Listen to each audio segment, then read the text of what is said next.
1 degree Celsius global warming may not sound like much, but it's having a dramatic effect on our weather. The Met Office has issued flood warnings for parts of Cumbria and the Lake District. There are warnings of a danger to life, with parts of the Midlands expected to record their highest ever flood levels in the next few hours. It is officially the hottest day of the year so far.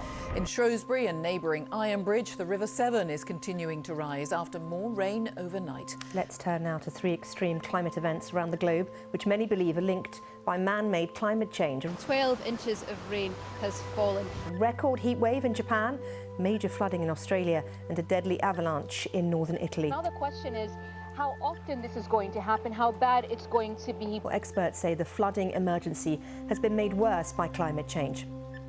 Across the globe, extreme weather events and changing temperatures have been linked to man-made climate change. People should stop thinking about these floods as a once-in-a-century event.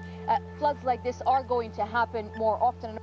Our continued reliance on fossil fuels is being driven by a combination of new extraction techniques, instability in the energy market due to the war in Ukraine, and a divided political debate, paralysed by conflicting economic interests. There are concerns that governments will reject more drastic measures to cut carbon emissions. Often the question is, did climate change cause a certain event?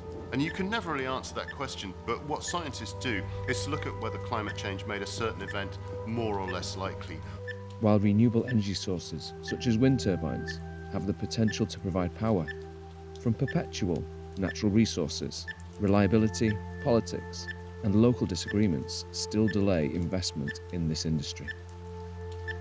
Investing in wind makes sense for breezy Britain, but even the industry thinks delivering is a challenge. In the period 2016 to 2021, only 20 wind turbines in total have been approved. But 78% of people strongly support or support onshore wind developments, compared to 4% opposed. It's taking at the moment up to 10 years to get a project from the drawing board into operation, and half of that time is consents. The government today have said they want to get that down to a year. Onshore wind is the fastest, cheapest route to renewable energy, but new developments will remain blocked, with few exceptions, following pressure from Conservative MPs. Many communities will always hold objections to wind farms. This combination of global economic pressures and local political forces increasingly delays improvements to our energy infrastructure.